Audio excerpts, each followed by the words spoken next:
की गणित में हम करने जा रहे थे रेखा गणित, जिसमें हमने प्रश्न नंबर 1 और 2, कौन सी प्रश्नावली का प्रश्नावली है 6.1, उसका 1 और 2 हमने कर लिया था।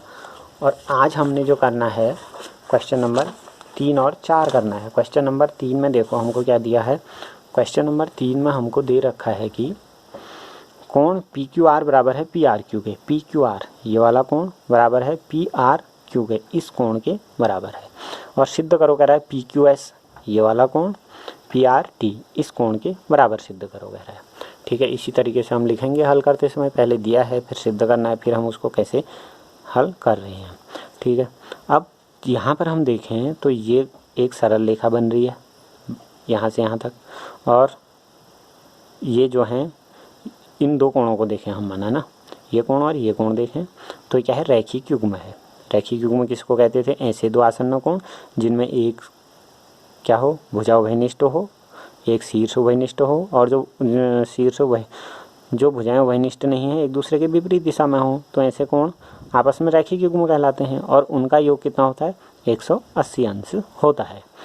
तो इस तरीके से इन दो कोणों का योग 180 अंश हो गया। तो हम लिख देंगे कोण पी क्यू आर, कोण पी क्यू आर धन पी क्यू एस, कोण पी क्यू एस बराबर 180 अंश।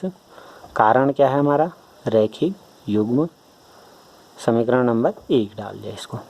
फिर ऐसे यहाँ पर भी रैखिक युग्म, ये और ये क्या बना रहे हैं आपस में? रैखिक युग्म बना रहे हैं।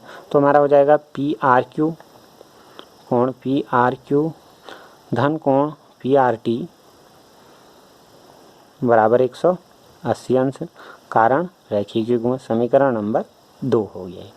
अब समीकरण 1 और 2 को देखें, ये इनका योग भी 180, इनका योग भी 180, तो ये दो आपस में क्या हो गए? इनका सम इनके सम के बराबर हो गया। तो समीकरण 1 और 2 से हमको मिल गया, समीकरण 1 व 2 से कोण पी क्यू आर धन कोण पी क्यू एस बराबर कोण पी आर क्यू धन कोण पी आर टी। अब हमको क्या दिया था? हमको यहाँ दिए, देखो हमको इसमें ये दो कोण बराबर दिए हैं। कौन से दो कोण दिए हैं? कोण पी क्यू एस और कोण पी आर क्यू, ये आपस में बराबर दिए हैं। पी क्यू एस और पी आर क्यू बराबर दिए हैं, ये आपस में कट जाएंगे, तो हमारे पास बचेगा क्या? हमारे पास बचा, अतः ये तो हमको दिया था, ये हमको दिया था, तो अब हमारे पास बच गया पी क्यू आर बराबर कोण पी आर टी। ये मिला हमको, ये 180 अंश है क्योंकि रैखिक युग्म है, ये 180 अंश है क्योंकि रैखिक युग्म है, तो ये और ये आपस में बराबर हो गए, और ये कोण हमको बराबर दिए हैं, तो हमारे पास बचे ये कोण बराबर ये कोण बच गया। अगला क्वेश्चन नंबर जो 4 है, क्वेश्चन नंबर 4 में हमको दिया है x प्लस वाई है डब्ल्यू प्लस जेड के, x plus Y W plus Z के बराबर है, और हमको सिद्ध करना है ए ओ बी एक ऋजु रेखा है। ए ओ बी एक ऋजु रेखा है, मतलब ए ओ बी एक सरल रेखा है। अगर सरल रेखा होगी तो हमारा क्या होगा? एक और बने कोणों का योग 180 अंश होता है। कोई भी एक सरल रेखा हो ऐसे, तो उसके एक और स्थित कोणों का योग कितना होता है? 180 अंश होता है। यानी कि हम x प्लस वाई बराबर 180 या डब्ल्यू प्लस जेड बराबर 180 सिद्ध कर दें तो हमारी ये चीज़ सिद्ध हो जाएगी। तो अब देखो कैसे होगा हल। अब हमको ये पता है कि x plus Y plus W plus Z बराबर होगा 360 अंश। क्यों होगा?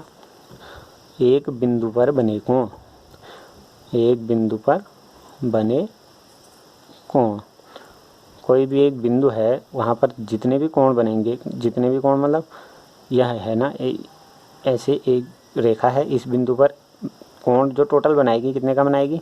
360 अंश का कोण होता है। तो इसी तरीके से इनका योग हो गया 360 अंश। अब हमको दिया है x प्लस वाई बराबर डब्ल्यू प्लस जेड, ये हमको दिया था, ये हमने यहाँ रख दिया, तो हमको x प्लस वाई की जगह डब्ल्यू प्लस जेड लिख देते हैं। तो क्या मिल गया? डब्ल्यू प्लस जेड इसकी जगह लिखा है, एक डब्ल्यू प्लस जेड ये भी है, डब्ल्यू प्लस जेड बराबर 360 अंश। डब्ल्यू प्लस जेड हमारा 2 बार आ रहा है, 2 डब्ल्यू प्लस जेड बराबर 360 अंश। तो W प्लस जेड बराबर 360/2, यह आ गया 180 अंश। W प्लस जेड बराबर 180 अंश, यानी कि इनका योग 180 अंश आ गया। तो अतः यह क्या हो जाएगी, एक सरल रेखा हो जाएगी। अतः AOB एक सरल रेखा है।